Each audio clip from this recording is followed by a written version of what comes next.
Cuando el mes trae 31, habíamos dicho, recomendamos estudiar el Salmo 119. Porque el Salmo 119 es largo, tiene 176 versículos. Entonces, el día 31 podríamos dedicarlo al estudio del Salmo 119. Esa es una recomendación. Y eso es lo que vamos a hacer hoy. Como hoy es martes 31, entonces nuestro Salmo es la primera vez que dentro de un año que venimos estudiando los Salmos, es la primera vez que nos toca un martes 31. Entonces hoy vamos a empezar con el Salmo 119. Vamos a nuestras Biblias al Salmo 119. ¿Ok? Y no nos vamos a ir de aquí hasta estudiar 176 versículos. Salmo 119 es un salmo característico, especial, porque es el capítulo más largo de la Biblia. Es el más largo de todos los salmos y el más largo de todos los capítulos de la Biblia. No hay un capítulo que tenga más versículos que el Salmo 119. El Salmo 119 es una exaltación a la palabra de Dios. Salmo 119 es una exaltación a la palabra de Dios. Al igual que el Salmo 1, que dice cuán bienaventurado es el hombre que camina en su ley, y el Salmo 19, que también exalta la palabra de Dios. Salmo 119 se une a ese conjunto de salmos que exaltan por encima de todo la palabra de Dios. No se conoce al autor, aunque se han hecho sugerencias razonables acerca de David, del mismo Daniel y de Esdras, pero no hay nada certero, porque a diferencia de otros salmos que hemos estudiado anteriormente, nos dice arribita, este es un salmo de Asaf, este es un salmo de los hijos de Coré, este es un salmo de David. Este salmo no se identifica el autor en la introducción.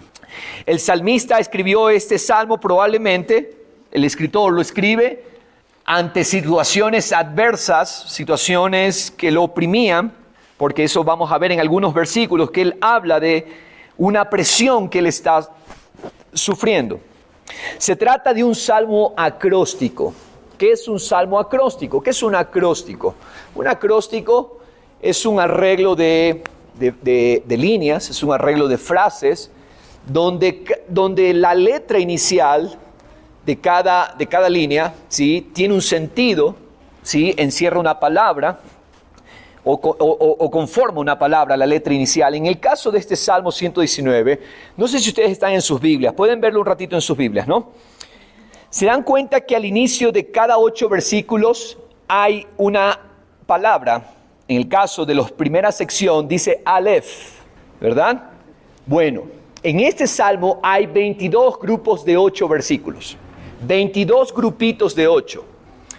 22 por 8, 176 versículos. ¿Qué es eso de Aleph? Luego en el 9, antes del 9 dice Bet, luego dice Gimel. Bueno, esas son las letras del alfabeto hebreo. Es un acróstico formado con las letras del alfabeto hebreo. La primera palabra de cada sección empieza con esa letra. Por ejemplo, obviamente no se nota en el español, ¿no? Pero en el hebreo, la primera palabra del versículo 1 empieza con Aleph. En el versículo 9, la primera palabra del versículo 9 empieza con Bet. Y así, la primera palabra del versículo 17 empieza con la letra Gimel. Todas esas son letras. En la edición que yo tengo, incluso me escriben la letra en hebreo. No sé si alguien más tiene la letra, el símbolo, el carácter en hebreo. Pero bueno, ese es el punto. Es un salmo acróstico. El alfabeto hebreo trae 22 letras. 22 letras. Esas letras, cada sección de 8 versículos inicia con una de esas letras. Vamos a ir viendo en este Salmo 119 que hay diferentes términos para designar las Escrituras. Por ejemplo, vamos a ver los términos que se repiten mucho. La palabra ley, vamos a ver que se repite. La ley de Dios se repite muchísimo en todo el Salmo 119. La palabra testimonios, los mandamientos, los estatutos, los dichos, los juicios, la palabra y las ordenanzas o juicios. Ordenanzas. Eso se repite bastante en el Salmo 119. Va a darse cuenta usted de algo. No va a encontrar en ese Salmo 119 se le va a hacer difícil encontrar un versículo que no mencione la palabra. Al menos 171 versículos de los 176 mencionan la palabra de Dios. Mencionan las Escrituras, ya sea mencionándola con la palabra ley, testimonios, mandamientos, estatutos, dichos, juicios, palabra, ordenanzas. Pero usted va a encontrar que 171 versículos mencionan expresamente la palabra de Dios. No hay prácticamente un versículo que no mencione la palabra. Hay 5 versículos donde aparentemente no está expreso el sustantivo, pero vamos a ver que están implícitas las Escrituras, la mención de las Escrituras en esos versículos. ¿Ok? Hay otras porciones en la palabra que también empiezan de esta manera, de forma acróstica, o que se desarrollan de forma acróstica. Lamentaciones 3, también ustedes van a ver un acróstico formado por las letras del alfabeto hebreo, 22 secciones. ¿Ok? Entonces, quiero mencionar algo que dijo un pastor, un predicador grandemente usado por el Señor hace siglos atrás. Él es Charles Spurgeon. Miren lo que él dijo respecto a este Salmo 119. Este maravilloso salmo, dado a su gran longitud, nos ayuda a maravillarnos en la inmensidad de la Escritura. Desde que se mantiene en un tema, nos ayuda a adorar la unidad de la Escritura. Porque no hay más que una. Hay una sola palabra revelada, las Escrituras. Dice el apóstol Pedro, tenemos la palabra profética más segura. ¿Cuál es la profecía más segura? Su palabra. Amén. ¿Cuál es la palabra que se puede profetizar segura y garantizadamente? Su palabra. Que nuestros oídos no tengan comezón por estar escuchando a ver qué me profetizan y qué me dicen, cuando no valoramos la palabra profética más segura.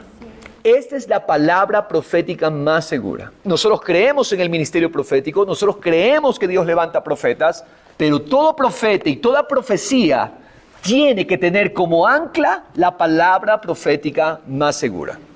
Cuando una profecía contradice la palabra profética más segura, esa profecía se descarta. Hemos visto casos de personas que dicen, a mí me profetizó el profeta y me dijo esto. Y cuando analizamos eso que dijo, contradice la palabra. Por ejemplo, en algún momento una persona vino diciendo, Dios me profetizó que yo me iba a unir en matrimonio con tal persona. Pero esa unión significaba romper los mandamientos de la palabra del Señor. ¿Sería una profecía de parte de Dios? Porque contradice la palabra de Dios y esta es la palabra profética más segura, entonces esa profecía se descarta. Porque si viene de Dios, Dios no se puede contradecir. Dios no puede contradecir su palabra. Toda la Escritura tiene la armonía de su autor. Y cuando piense usted que esto aquí que leí acá se contradice con lo de acá, no hay contradicción. La contradicción está en nuestra mente, está en nuestros propios criterios, y cuando yo encuentre una supuesta contradicción aquí, significa que yo tengo que elevar mi mente a una perspectiva más alta. A mí me ha pasado que yo leí una situación acá y después leo acá otra cosa y digo, Señor, te estás contradiciendo. Y el Señor nos dice, no, yo jamás me contradigo. Tu lente con el que estás leyendo es el incorrecto. La perspectiva con la que tú estás viendo es incorrecta. Y ahí es donde nosotros tenemos que decirle, Señor, que sea tu perspectiva y no la mía. Y cuando tomamos esa actitud humilde de rendirnos a la palabra de Dios y no encontrar contradicción en ella, sino, Señor, yo no lo estoy entendiendo, ayúdame, dirígeme, yo me someto a tu palabra. Dios nos explica y Dios nos hace entender. Salmo 32:8 dice, yo te enseñaré, te haré saber el camino que debes seguir. Amén. Esa es la bondad de Dios y ese es el amor de Dios expresado por su palabra.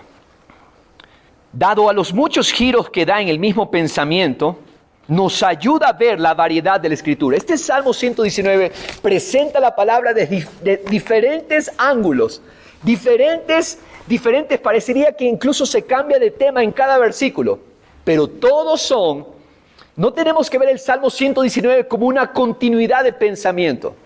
Usted debe ver el Salmo 119 como una cadena llena de perlas. Cada versículo es una perla. No se confunda queriendo encontrar continuidad. Que ver cuál es la continuidad entre el versículo 1 y el versículo 2, porque parecen dos temas diferentes. Cada versículo es una perla que expresa la maravilla y la grandeza de la palabra de Dios. Amén. Es importante tener eso presente. Dice Spurgeon, he pesado cada palabra, he visto cada sílaba con mucha meditación y soy testigo que este canto sagrado no tiene redundancia. O sea, no hay redundancia. Cada versículo, aunque son 176 versículos, cada uno es una perla y no hay redundancia en ella. Sino que de una manera encantada tiene variedad desde el inicio hasta el final. Su variedad es como la del caleidoscopio. De unos pocos objetos se produce una variación ilimitada. Al ser un salmo de gran longitud, hay muchas historias en torno a este salmo. Hay muchos hombres incluso que memorizaron a lo largo de la historia este salmo completo. Nosotros tenemos en medio nuestro una niña, nuestra congregación, que se memorizó todo el Salmo 119. 176 versículos y los memorizó. Entonces cuando yo leía esto, y obviamente el que escribió este comentario respecto a que muchos hombres memorizaron, y wow, qué hazaña, ¿no? Memorizar 176 versículos. Yo decía, bueno, en nuestra iglesia tenemos gente que lo ha memorizado. Amén. Maravilloso. Vamos a ir entonces al versículo 1, a la sección primera, Aleph. ¿Ven? Y vamos a ir leyendo y vamos a ir comparando y tomando riqueza de dos traducciones, las Américas y Nueva Traducción Viviente. Aleph, versículo 1. Cuán bienaventurados son los de camino perfecto, los que andan en la ley del Señor. Vamos a leerlo nuevamente, esta perlita, esta primera perla. Cuán bienaventurados son los de camino perfecto, los que andan en la ley del Señor. ¿Ve usted la mención de las Escrituras? ¿Dónde está? La ley del Señor. Ahí está.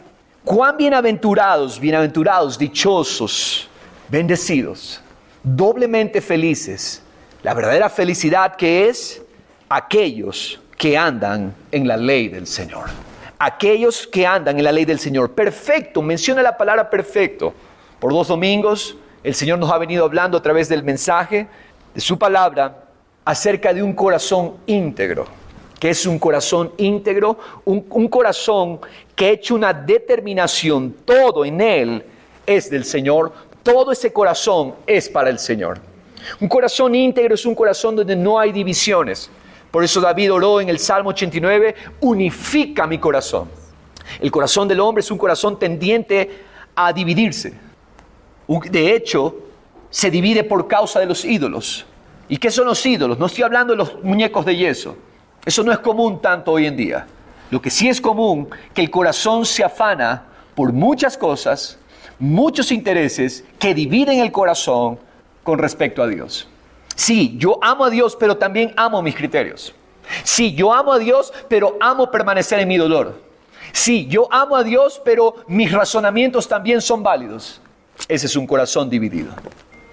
Entonces, Dios se deleita en un corazón que ha hecho una resolución. Señor, seas tú y solo tú mi devoción, mi Señor, mi adoración. Y con todo mi corazón, no una parte, con todo mi corazón, yo pueda amarte, Señor. Es una respuesta. El corazón íntegro es una respuesta al Dios uno. Dios es un Dios uno. Deuteronomio 6 dice, yo, Jehová el Señor, soy uno. ¿Qué significa eso?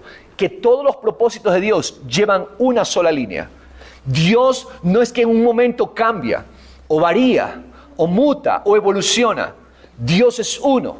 En el pasado, Dios es uno. En el presente, Dios es uno. En el futuro, Él es eternamente uno. En Él no hay divisiones. Él no cambió de planes. La división Antiguo-Nuevo Testamento, cuidado, le lleve a pensar usted que Dios era malo en el Antiguo, era más airado y ahora es un poco más lleno de gracia en el Nuevo. No, tal cosa habla de un Dios dividido. Dios no ha cambiado.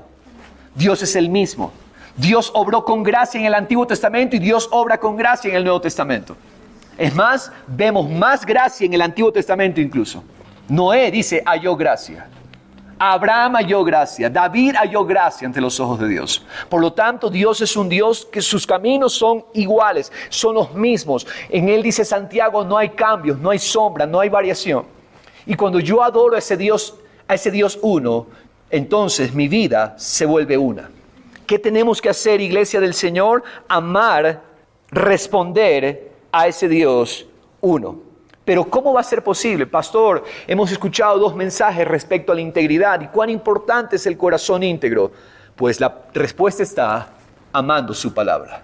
Cuando yo me deleito en lo que Él ha dicho, cuando tú coges la palabra del Señor y la haces la norma suprema de tu vida, el resultado va a ser que tu corazón va a caminar en integridad.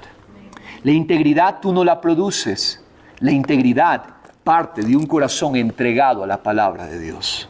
Por eso dice el versículo 1, cuán bienaventurados son los de camino perfecto, o sea, camino íntegro. ¿Quiénes? Los que andan en la ley del Señor. Iglesia amada, esto es una riqueza tremenda. Nuestros caminos cambiarían total, rotunda y completamente al entender el valor de la ley del Señor. Tristemente, en estos tiempos que vivimos de apuros, de afanes, muy pocos son los que hacen un espacio para darle el valor a la palabra de Dios. Hablo incluso de creyentes. Hablo de mí mismo muchas veces. Queremos correr. Y hoy en día las cápsulas que abundan en todas partes, en las redes sociales, mensajes cortos. Es más, la publicidad hoy en día está orientada a mensajes cortos. ¿Por qué? Porque lamentablemente hoy en día se dice que la gente tiene menos retentiva. ¿Sí? Ya la gente no retiene. O sea, usted iba a los mensajes de Pablo, eran mensajes extensos. Los mensajes de Spurgeon, mensajes extensos. Por hoy en día, en las iglesias está de moda un mensaje de 20 minutos. ¿Por qué? Porque la gente ya no retiene. Y perdóneme, pero la capacidad mental de las personas se ha vuelto ociosa. No memorizamos. Entonces, el pueblo del Señor tiene que empezar a destacar en ese sentido. ¿Por qué razón? Porque nosotros somos el pueblo de la palabra. Y al ser el pueblo de la palabra, es su palabra la que necesitamos atesorar, la que necesitamos guardar y necesitamos darle el valor más alto sobre todo lo demás. Es mi oración y mientras estaba preparando esto, Señor, haz que tu pueblo le dé un valor a tu palabra por sobre toda otra cosa, Señor. Que se paren 1,000,000 gentes diciendo una cosa, sin embargo, si tú dijiste lo contrario, eso es, Señor. No importa lo que el sistema diga, no importa lo que el mundo diga, pero si tú lo dices, esa palabra tiene el suficiente peso y el suficiente valor por sobre todo lo demás. Si Dios habla en su palabra de nuestra identidad y el mundo te dice otra cosa acerca de tu identidad, tú no tienes que pensarlo 2 veces. Él lo dijo, así es. Si Él te dice en su palabra, tú eres mi hijo, por causa de haber creído, entonces yo lo creo, yo soy su hijo. Diga lo que diga el pecado, diga lo que diga Satanás, diga lo que diga el diablo, Él me dice, yo soy su hijo. Me dice en su palabra que Él me amó antes de la fundación del mundo. Yo lo creo. No lo entiendo, pero lo creo. Confío en esa realidad.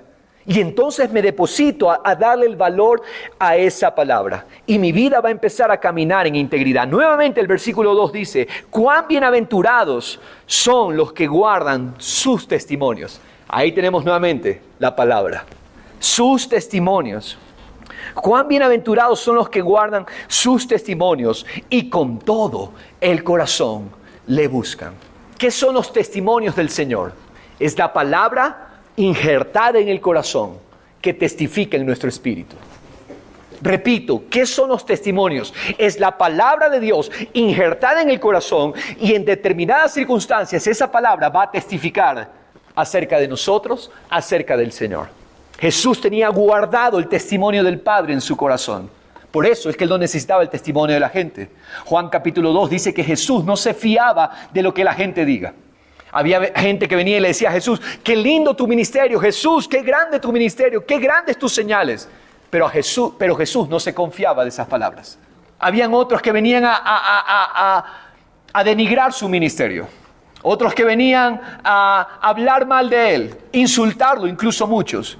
Pero a Jesús nunca le hacía nada lo que la gente diga, sea para bien o sea para mal. ¿Por qué? Porque Jesús tenía guardados los testimonios del Padre en su corazón y dice que él no necesitaba otro testimonio.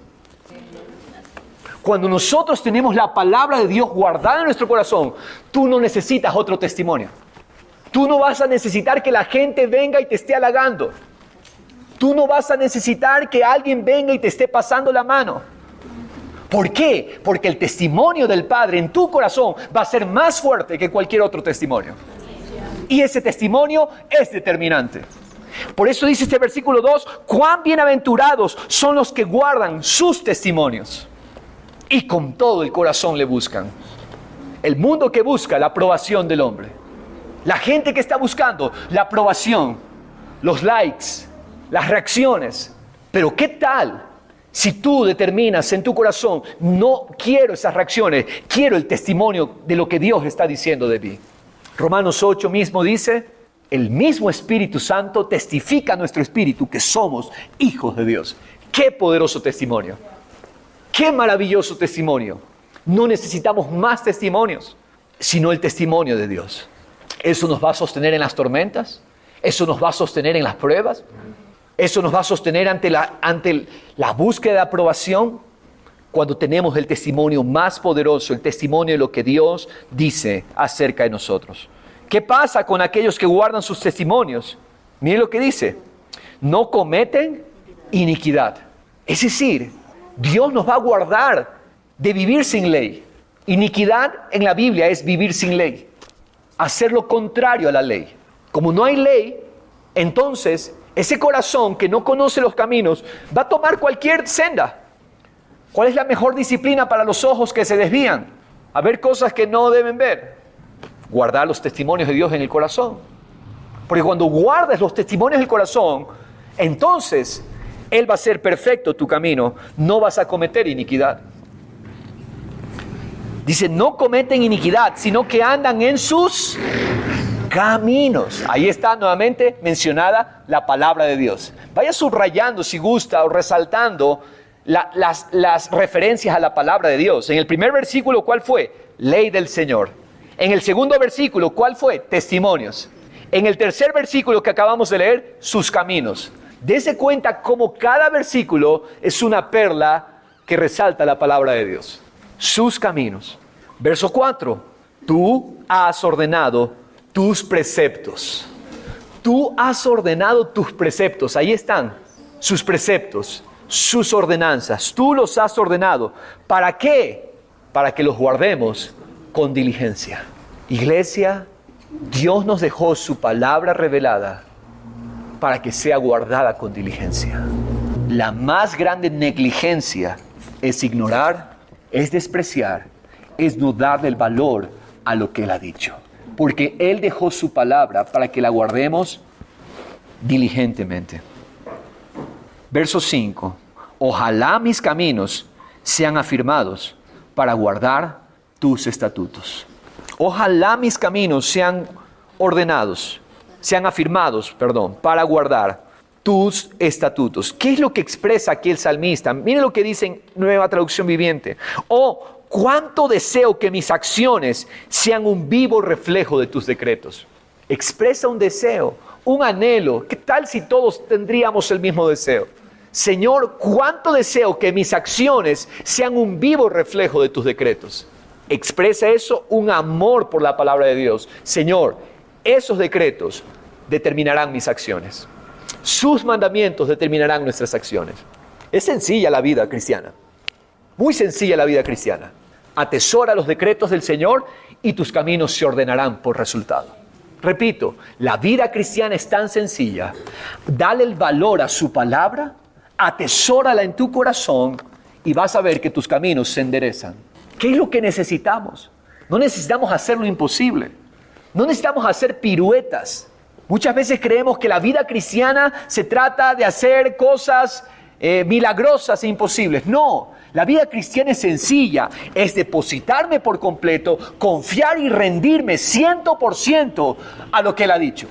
Porque cuando yo confío, estoy ejercitando la fe. Y es todo lo que Dios necesita. Es necesario que el que se acerca a Dios crea que Él es real, crea que Él existe. Y veremos, no habrá nada imposible para Dios.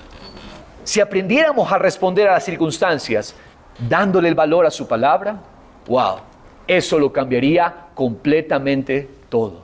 Todo absolutamente. Viene la enfermedad. ¿Qué tal si respondemos dándole el valor a su palabra?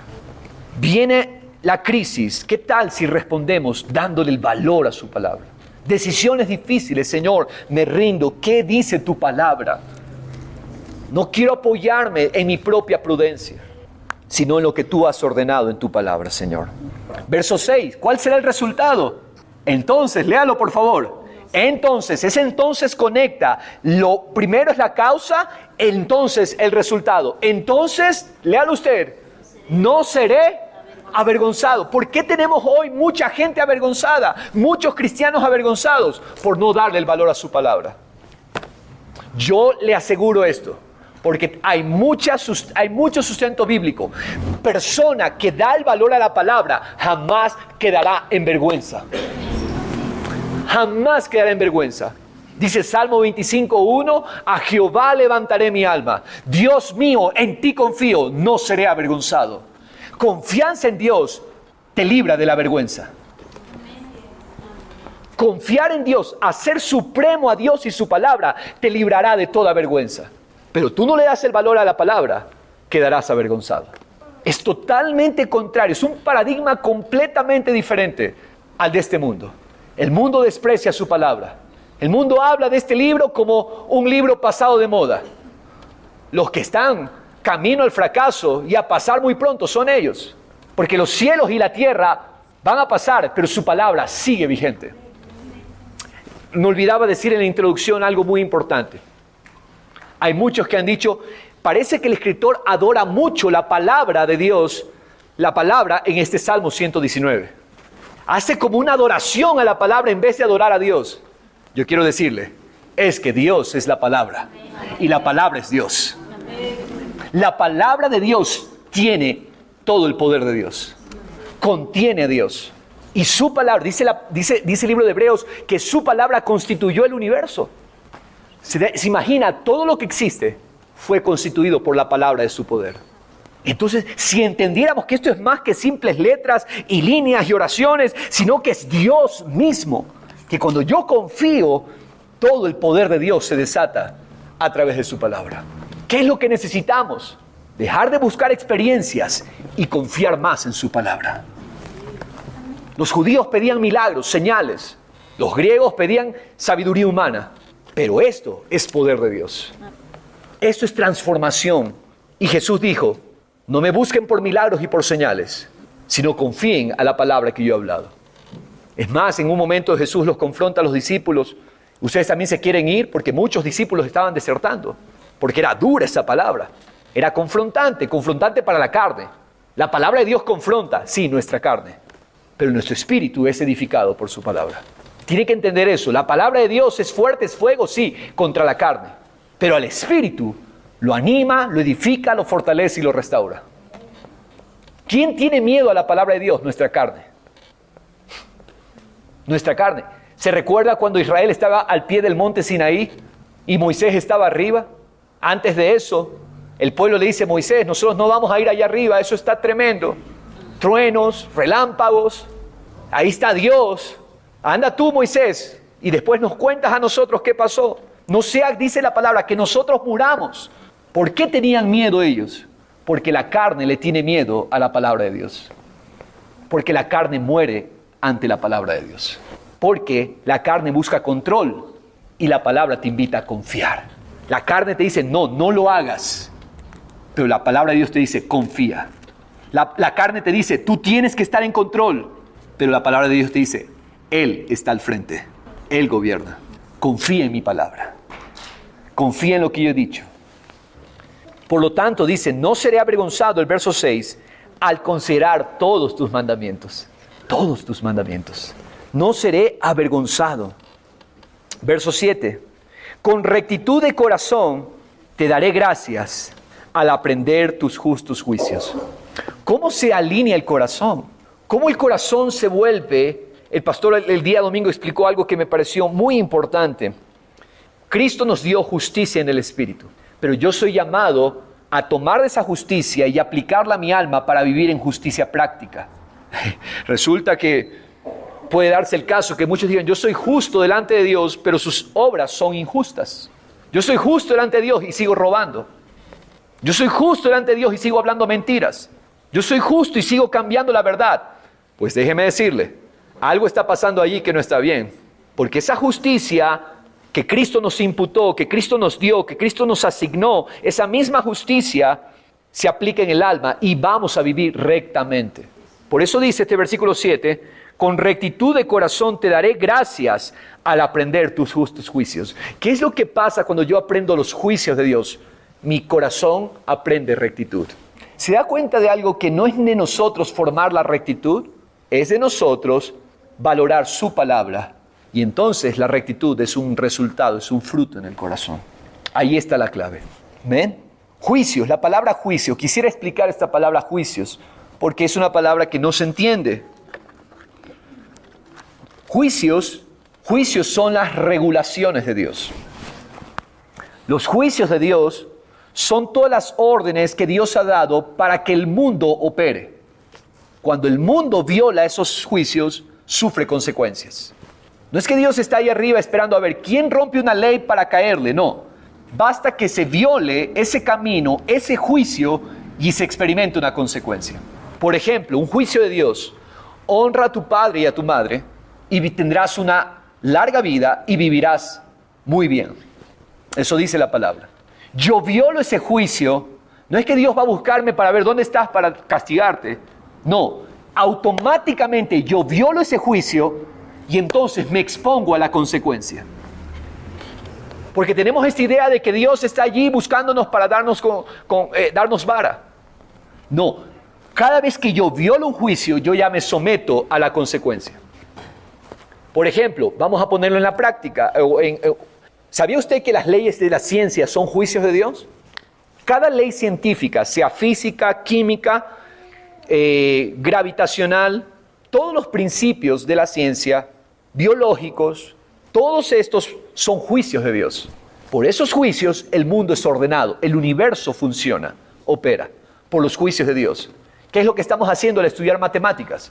Estudiando los juicios de Dios en esa área. ¿Qué es lo que hacemos al estudiar química? Estamos estudiando los juicios de Dios en esa área. Hace un tiempo atrás explicaba en un mensaje que hay 2 libros que revelan los juicios de Dios. El libro de la creación y la palabra escrita, las escrituras. Romanos 1 dice que la creación es un libro que habla lo evidente acerca de Dios. Su eterno poder, su deidad, sus atributos se ven en la creación. Gloria a Dios por los buenos científicos que sin sesgo alguno, que sin polarización y parcialización alguna estudian la ciencia.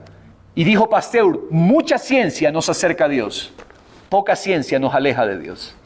Por lo tanto, esa ciencia que dice que Dios es un mito, esa ciencia que dice de la evolución y esa ciencia que descarta a Dios de base, es una falsa ciencia, no es una correcta ciencia.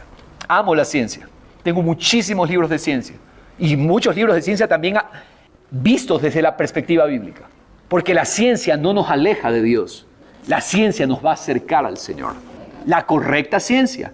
Por eso Pablo le dice a Timoteo, cuídate de esa falsa ciencia, porque hay una falsa ciencia. Y hoy en día, tristemente, lo que abunda es una falsa ciencia. Cuando la ciencia parte, no existe Dios, ya eso es un engaño. Porque viola todos los principios, incluso el método científico es violado cuando yo digo, no existe Dios. Entonces es importante entender esto, Iglesia del Señor, que la ciencia son los juicios de Dios. Los juicios son las regulaciones, los mandatos de Dios, que hacen que el mundo opere. Un juicio de Dios es la ley de la gravedad, por ejemplo. ¿Qué pasa cuando una persona desafía la ley de la gravedad? Va a haber un resultado. va a haber una consecuencia. Ese juicio Dios lo puso y todo el que viola ese juicio se somete a la consecuencia. Creo que me explico con el ejemplo, ¿no? Si alguien, por ejemplo, se tira de una altura dada, esa persona va a experimentar una fuerte caída y un accidente, dependiendo de la altura, ¿verdad? Pero ¿será que esa persona va a evitar el resultado si dice, no, yo no creo que existe la ley de la gravedad? ¿Eso anula la ley de la gravedad? No la anula. Y esa es la necedad del mundo. El mundo piensa que ignorando los juicios de Dios, entonces no va a sufrir la consecuencia. No anulan los juicios de Dios. Los juicios de Dios fueron dados ya. Los juicios de Dios ya fueron hablados. Y si yo los violo, sea por ignorancia o a propósito, sea como sea, experimento las consecuencias. Es así. Esos son sus juicios. Pero ¿qué dice? Mi corazón te va a dar gracias con rectitud al aprender tus justos juicios. Sus juicios son justos, son buenos. Nosotros tenemos que dejar de ver los juicios como algo malo, negativo. Los juicios de Dios son buenos. Verso 8, tus estatutos guardaré, no me dejes en completo desamparo. Nuevamente, ¿cuál es la palabra allí? Estatutos. Resalte esa palabra, estatutos, habla de los mandamientos del Señor. Porque hemos guardado su palabra, no seremos abandonados. Él está con nosotros. Él no nos dejará. Hemos terminado la primera sección, Aleph. Vamos a la segunda sección, a la segunda letra del acróstico, Bet. ¿Cómo puede el joven guardar su camino? ¿Cómo puede, el joven guardar puro su camino? ¿Cómo? Guardando. ¿Qué es guardar? Atesorar, darle un valor elevado, ponerlo en un sitial de relevancia en nuestras vidas. ¿Cómo podemos guardar puro nuestro camino? ¿Nosotros podremos vencer la impureza? En nuestras fuerzas no. Yo necesito atesorar su palabra. Yo necesito hacer de su palabra un tesoro. ¿Cómo se limpia tu camino de obstáculos, de adversidades, de imprevistos incluso? Cuando su palabra es un tesoro en nuestros corazones. Cuando su palabra es ese tesoro, entonces nuestros corazones son guardados. Nuestros caminos son limpiados. Verso 10. Con todo mi corazón. Nuevamente, ahí está un corazón íntegro, todo. Integridad, habla completo. Con todo mi corazón te he buscado. Por lo tanto, no dejes que me desvíe de tus mandamientos. Hay un deseo en mi corazón, Señor, todo, no una parte, todo mi corazón, para no pecar contra ti. Bendito tú, verso 12, oh Señor, enséñame tus estatutos. Bendito tú, oh Señor, eres bendito, eres digno de toda bendición y de toda alabanza. Por lo tanto, Señor, enséñame tus estatutos. Esto dice que no hay nada que se compare a sus estatutos. No hay nadie que pueda dar estatutos tan altos como los que el Señor da. Verso 13. He contado con mis labios de todas las ordenanzas de tu boca. He contado con mis labios de todos los juicios. Esa es la palabra juicios. He contado de todos ellos. En otras palabras, el salmista vive proclamando su palabra, sus juicios, sus ordenanzas. Que esa sea nuestra resolución también. Miren lo que dice en NTV. Este mismo verso 13. Recité en voz alta todas las ordenanzas que nos has dado. Recité. Recitemos la palabra. Dios nos está invitando a recitar la palabra. ¿Qué es recitar la palabra? Pronunciarla, declararla. Cojamos la palabra. Y no hace falta coger un pasaje entero, un capítulo, el Salmo 119. Coja una palabra que salió de la boca de Dios y viva por ella. Esta semana será bendecida en la medida en que usted tome una palabra de Dios y la recite, la proclame, la crea, confíe, se deposita a ella. Y entonces el resultado será que el Señor glorificará su palabra en nosotros. Entonces, iglesia del Señor, es importante. Verso 14 dice, me he gozado en el camino de tus testimonios. La palabra de Dios no es una carga. La palabra de Dios no es aburrida. La palabra de Dios, cada palabra de Dios produce gozo al corazón. Cada palabra de Dios es gozo. Señor, ayúdanos a ver lo que el salmista está viendo aquí. ¿Qué es lo que él ve? Que mire, cada versículo es una perla que exalta la palabra de Dios. Señor, abre nuestros ojos para ver las maravillas de tu ley, las maravillas de tu palabra. Porque dice el salmista, me he gozado en el camino de tus testimonios, más que en todas las riquezas. ¿Sabe qué está viendo el salmista? Riquezas no se comparan al valor de una palabra de Dios. Riquezas, títulos, credenciales, logros, éxitos terrenales, cuentas bancarias jugosas, nada, dice el salmista, se compara al gozo que me producen tus testimonios, Señor. Ese es un valor y es una resolución muy alta. Y ese es el corazón que nos pertenece, Iglesia del Señor. No hay riqueza que se compare a su palabra.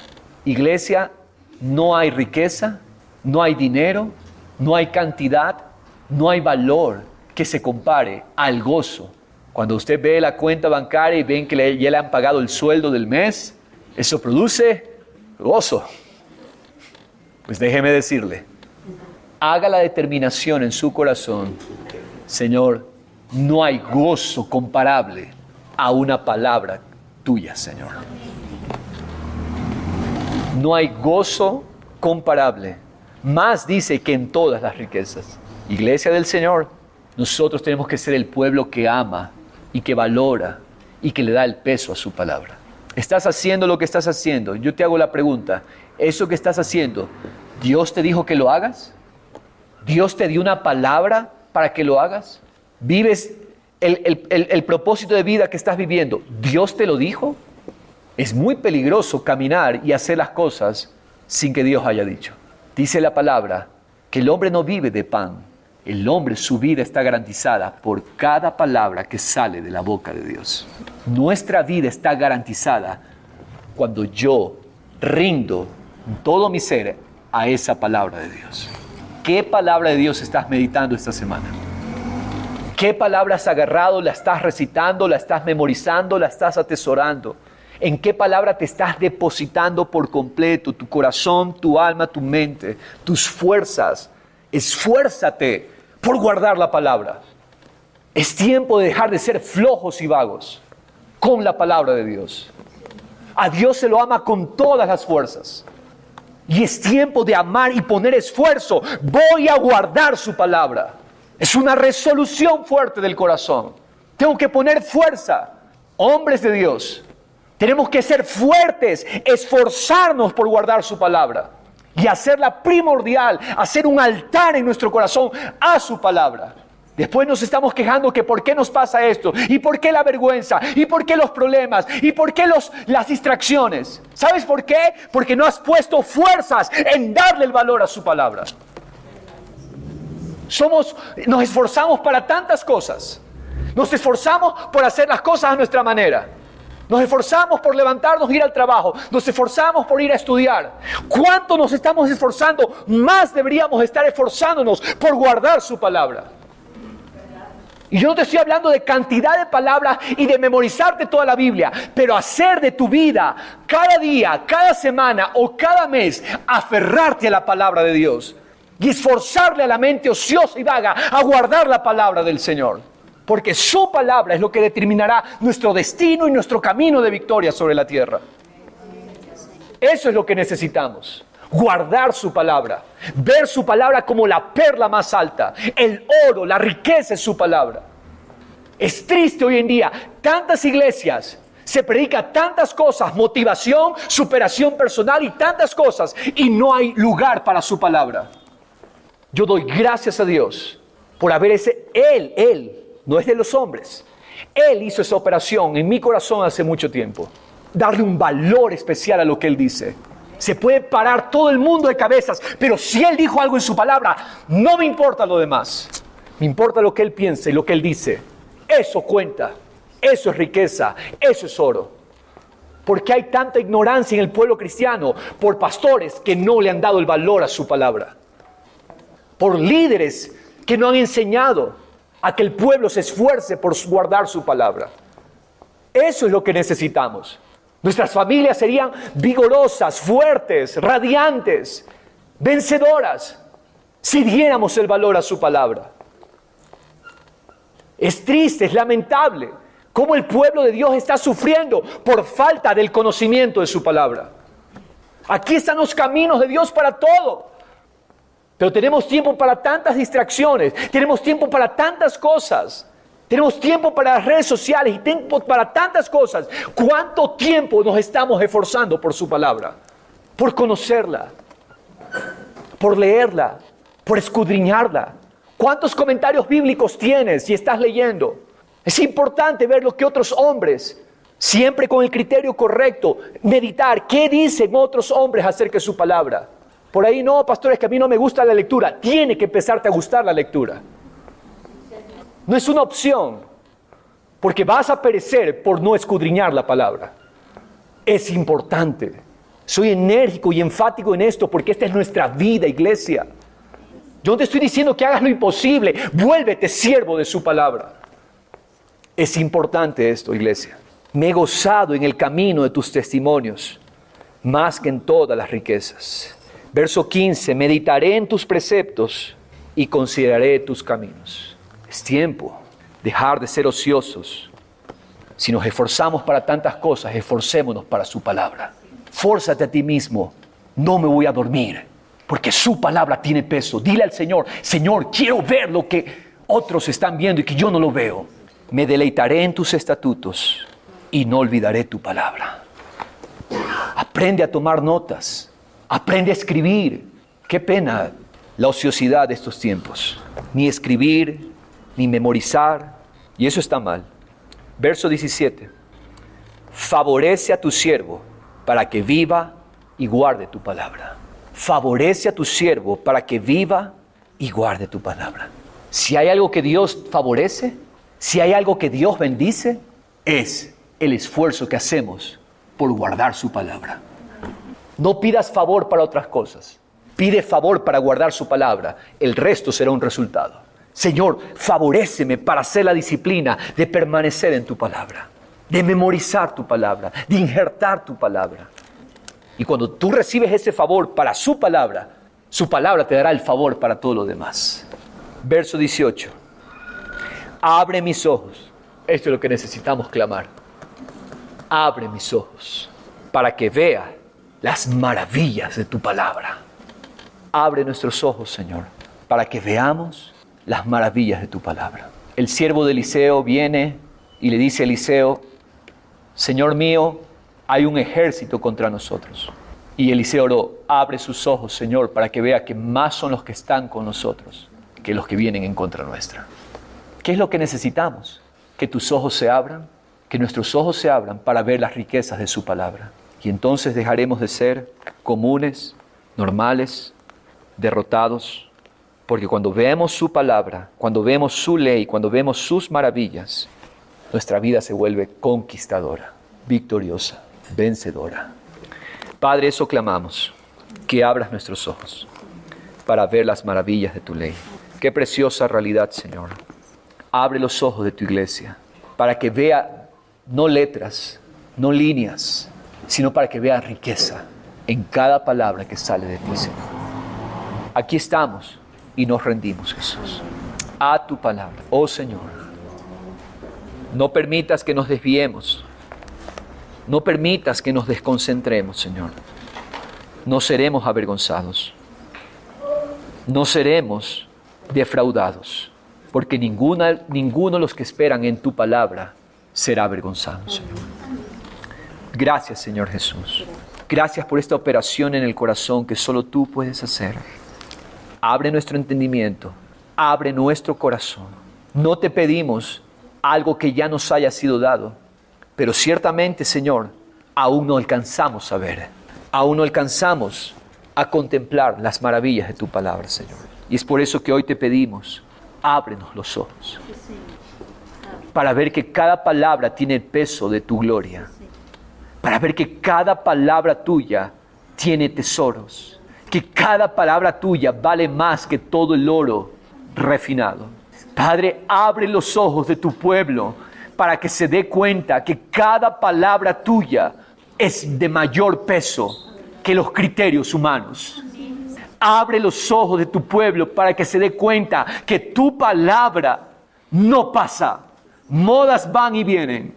Reyes se levantan y reyes caen. Naciones surgen y otras naciones caen. Pero tu palabra es eterna, Señor.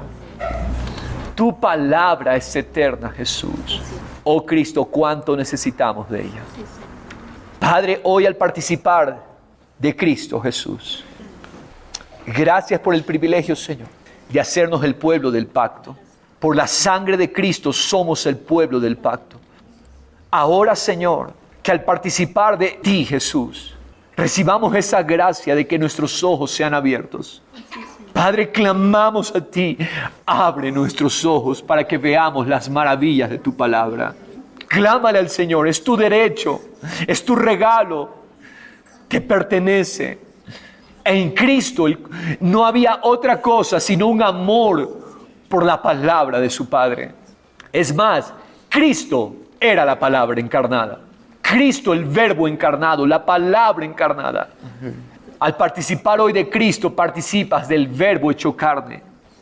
Para que amemos, para que nos deleitemos, para que meditemos, para que memoricemos, para que injertemos, para que escudriñemos, para que guardemos, para que atesoremos tu palabra, tu palabra. Tus palabras son puras. Las palabras de este sistema son mentiras, porque son hijos de su padre el diablo y en él no hay verdad. Él todo lo que habla es mentira. Pero las palabras de Dios son puras, más refinadas que la plata refinada en horno de tierra. Oh Padre, así es tu palabra. Tus estatutos nos han hecho más sabios que nuestros enemigos. Oh, grande galardón hay en tus palabras, Señor. Grande recompensa hay en guardar tu palabra, Jesús. Que dejemos, Señor Dios, de hablar tantas cosas vanas, inútiles, infructuosas, para empezar, Señor, a vivir por tu palabra, Jesús. Eso es lo que necesitamos. Padre, te pido por los hombres y cabezas de familia, Señor, para que sean hombres siervos de tu palabra, esclavos de tu palabra, vivan por tu palabra, escudriñen tu palabra. Esto no es para los pastores simplemente, esto no es para los teólogos, este es tu regalo para que veas las maravillas de su ley. Padre, participamos hoy de Cristo, de su corazón, un corazón que ama la palabra, que ama la voluntad del Padre, que ama el testimonio de su Padre. Oh Jesús, eso necesitamos, Señor. Gracias porque nos los das. Gracias porque nos lo entregas, Señor. Nos humillamos delante de ti. Recibimos la exhortación, Padre. Recibimos, Padre, lo que nos estás hablando. Porque el hombre no vive de pan físico, sino de toda palabra que sale de tu boca, Señor. Así vivimos. Padre, gracias. Participa de Jesús, aquel que amaba los testimonios del Padre, aquel que amó la voluntad del Padre. Participemos de Jesús. Hoy comemos una visión para ver las maravillas de tu ley. En el nombre de Cristo. Amén. Participemos, Iglesia del Señor. Gracias, Jesús. Gracias, Padre. Al participar de Cristo comemos vida, comemos entendimiento, comemos salud, Señor, y participamos, Dios, sin condenación, en memoria de ti, Jesús, de todo lo que tú nos das. Padre, gracias, Señor. Padre, levantamos nuestra copa, que es tu copa, la copa de la salvación, Señor. Y te decimos, gracias por habernos traído al pueblo de un nuevo corazón. Este es el nuevo pacto que Él hizo. Nos dio un nuevo corazón. Y en ese corazón Él escribió sus leyes, su palabra. Su palabra escrita en el corazón Ahora tenemos que descubrir esa palabra. Tenemos que ver esa palabra. Tenemos que amar esa palabra. Eso te dio el nuevo pacto y su sangre es la sangre del nuevo pacto. Es más, dice la profecía de Jeremías, haré un nuevo pacto, les daré un nuevo corazón, escribiré mis leyes en sus corazones, a tal punto que no habrá necesidad de una influencia, una fuerza externa, sino que dentro está el poder del Espíritu para amar su palabra. Dentro de ti Él puso un espíritu que ama la palabra. Tú ya tienes ese espíritu. Conéctate, alíñate, ponte de acuerdo, porque tu espíritu nuevo en Cristo ama la palabra de Dios. Padre, tomamos de esa realidad y al participar de tu copa, participamos de ese regalo. En Cristo Jesús. Amén y amén. Gracias, Señor Jesús. Gracias, Padre. Gracias por este precioso Salmo 119, Señor, que exalta la palabra de Dios. En Cristo Jesús. Amén. Amén y amén.